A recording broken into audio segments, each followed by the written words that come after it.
Thank you for tuning into this video about police and the Constitution. In particular, we're going to talk about search and seizure today. Feel free to pause the video at any time if you're taking notes or rewind things, because these concepts do get kind of difficult when you're talking search and seizure. And I have a few examples for you to give you some things to think about because search and seizure is not always easily defined. For example, let's look at Roy Caballas. Roy Caballas' case is very interesting for search and seizure, and here's what happened. Essentially, he gets pulled over for speeding. So he's pulled over for speeding, and the police officer is going to give him a warning. So he's sitting in his car, writing up a warning ticket for the individual. When suddenly another police officer pulls up with a canine unit. Now, they take the canine unit out, and they decide to search the vehicle because they already have it pulled over. And guess what happens? The canine unit hits on the trunk of the vehicle. They pop it open. They discover it's filled with marijuana. So Roy Caballas is arrested, charged with trafficking of marijuana, and he is sentenced to 13 years in prison and hundreds of thousands of dollars worth of fines. Roy doesn't think this is fair, though. He takes it up to the Supreme Court, challenging this arrest. He's challenging the arrest because he was pulled over for speeding. There was nothing that could make them suspicious to look at the vehicle for drugs. There was no need for a canine unit. He was just pulled over for speeding. There was no drug paraphernalia around him. There was nothing to lead the police officer, the original police officer, to think that Roy had anything to do with drugs or any other crimes. So Roy's arguing that this is an unreasonable search, that this is not a fair search according to our Constitution. But the other side is arguing that since it happened within the 10 minutes of being pulled over, that it's okay to search the vehicle with a drug dog. That as long as it's within the time of a reasonable, pulling someone over and giving them a ticket or a warning, that it's okay to do a kind of a drug search with a canine unit like this. And it works its way to the Supreme Court, and the Supreme Court rules against Roy Caballas. They rule that as long as a canine search occurs, within a reasonable amount of time, so not like waiting for hours for a canine unit to get on duty, then it's okay. He got pulled over. The cop was writing him a warning. The canine unit arrived in that same 10-minute period and found the marijuana plants. So it's fair for them to search in this case. But it points out just how unspecific the Fourth Amendment is. The Fourth Amendment says, "The right of the people to be secure in their persons, houses, papers, and effects against unreasonable search and seizures shall not be violated." But what's an unreasonable search? What's an unreasonable seizure? That isn't very clearly defined. And when the framers were thinking about this, they were mainly thinking about your house and you. So what can be searched today, and how can you go about those searches? And think about all the technology today. The framers never had any grasp of that technology someday existing. The police and the government can search and seize things in different ways than ever. And you have more stuff out there that could be searched or seized. So where do we draw the line? And that becomes the difficult thing about the Fourth Amendment. There's no clearness about what's reasonable. So we need court cases to decide what is reasonable. And that means there's a lot of case law here. So there's a lot of court cases establishing precedent for what is an okay search and what is not. And that makes this a very complex topic. Let's use an example from a school. New Jersey versus TLO, 1985, not that far back. A female student was searched at school, and the evidence collected was used by the state on her delinquency trial in juvenile court. TLO are the initials of the 14-year-old girl who was caught smoking in the bathroom at school. Later, in the assistant vice principal's office, she denied smoking. The assistant vice principal demanded her purse and found a pack of cigarettes, rolling papers, marijuana, a pipe, plastic bags, a large amount of money, and a list of students who owed her money. The evidence was used by the New Jersey juvenile court to find her guilty of delinquency. What makes this a reasonable search, though? Here you had school officials searching a student's stuff. not the police. So can school officials search an individual? And do they have to have like a reasonable search? That becomes the question for the court. And they rule, as you're probably familiar with, that students do have Fourth Amendment rights at school, but they're balanced with the school's responsibility to maintain a safe and educational environment. So a school official can search a student, can search their locker, can search their car, can search their backpack, as long as they have a reasonable suspicion, which is a low bar. It's a lower bar than what police officers have to use with probable cause. So school officials just need a suspicion. They need some sort of thing that's leading them to search your items. And that's all they need to search your property. So it's a much lower bar. And I think we always talk about like when we have canine unit searches, that they can be searching the parking lot, they can be searching your lockers. Now, police officers have a higher bar. They have to meet what's called probable cause, which is really, they have to have a reason that they are like searching your property. And this reason has to be bigger than suspicion. This has to be backed up. The police officer is probably going to be called upon in court to back up why they searched your vehicle. And it might be they had informants. It might be they observed something. There's a doctrine called the plain view doctrine. And if you're like that police officer in the top right and you look in the back seat of that car and you see drugs or a dead body or something, you have the right to search that vehicle further. If you see drug paraphernalia, that might be enough to search further. If you smell marijuana in the car, that might be enough to search further. So you have the ability to make your own personal observations.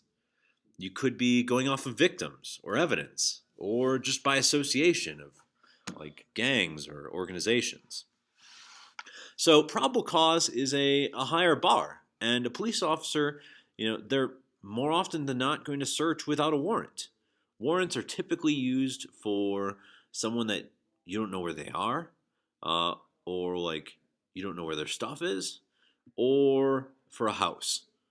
Search warrants almost always are used to access someone's house because a house is considered a more protected area than like a car or just your backpack or a locker or something like that. But regardless, police are going to have to go to court potentially and argue why they searched. So why they started the search. And if they had an improper search, if they had no probable cause, it could end up with the case being completely thrown out. As we'll talk about later in this video, the exclusionary rule could end up tossing that case completely. But before we do that, let's look at another school court case. Safford Unified School District versus Reading. Now, in this case, Savannah Reading was a 13-year-old student, and a male student reported that another girl, Marissa Glines, had given him a prescription-strength ibuprofen pill. A search of Marissa's day planner and pockets revealed more of the pills and some weapons. Now, at this point in the story, Marissa kind of seems like the one that broke the law.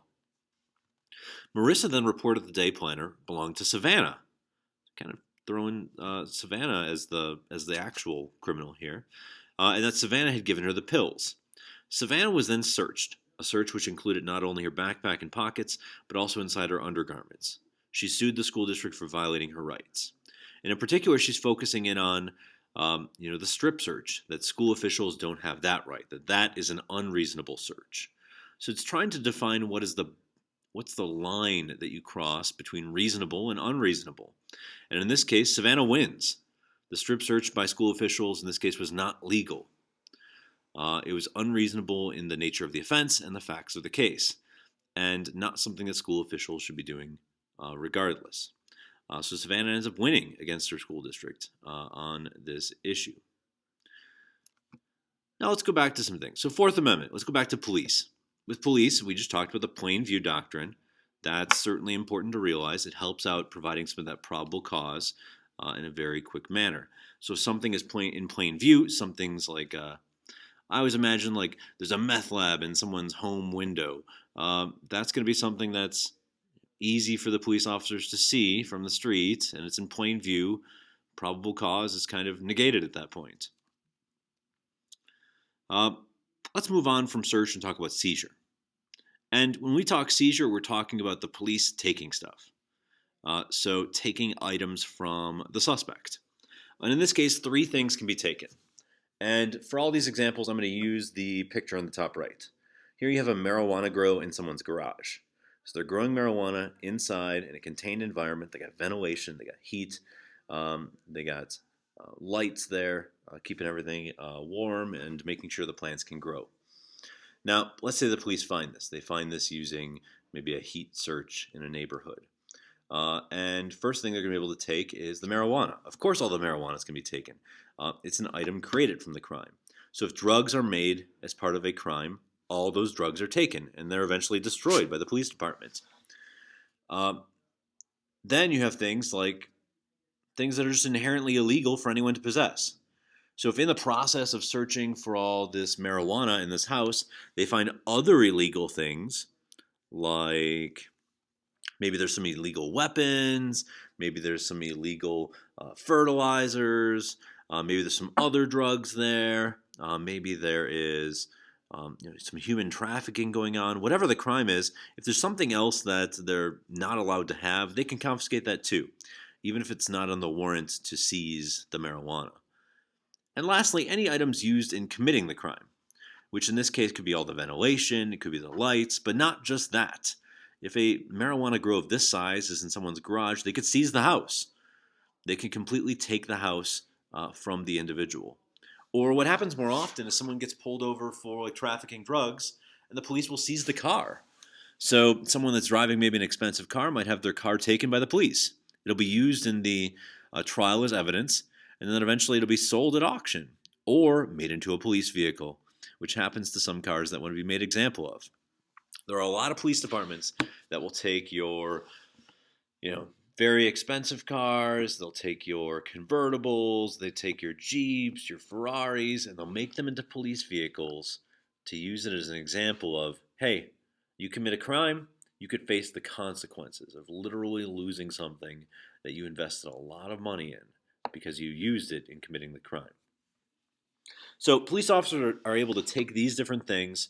The police department can seize these different things to be used in your trial and then eventually auctioned off or destroyed, like the marijuana plants, which, like for example, in Wood County, they burn the marijuana, and any other drug gets sent off to the DEA, where they dispose of those items. Last thing, and I mentioned it earlier in the video, is the exclusionary rule. And the exclusionary rule is a pretty important rule for the courts. And I'm going to give you the court case and kind of the story behind it so you can see what happened. The court case is called Mapp versus Ohio. What happened is an individual, a woman, was at home and the police came to her house to search her property, believing that she had illegal items in her house. Now she told them to come back with a warrant. And they did, or at least the police claimed they did. The police came to the door with a piece of paper, refused to show her it, and told her it was the search warrant. She demanded to see it, but they refused to let her see it. And that's when they began to tear up her house, looking for anything that could be found to charge her with a crime. And eventually, after a very lengthy process, they found a few photos in a box in her basement. Those photos were lewd photos of herself. And at this time, it was illegal to have photos like that. There were some decency laws that essentially made lewd photos illegal. So these inappropriate photos of herself were seized, and this search was brought to the courts, and she was charged with the crime. Now, she claimed that this was not a reasonable search, that they searched and seized her property without a valid warrant, without showing her the warrant, and so you should not be able to use that stuff in trial. And she wins. She wins, and anything that doesn't have probable cause or the proper search warrants, and you want to use that in a trial against an individual. If you didn't follow the right protocol, you're never going to be able to use it. So even if, let's say there's a police officer, they know this individual's a criminal. Let's make up a police officer. Let's say there's a cop, his name is John, and there's a criminal named Bob.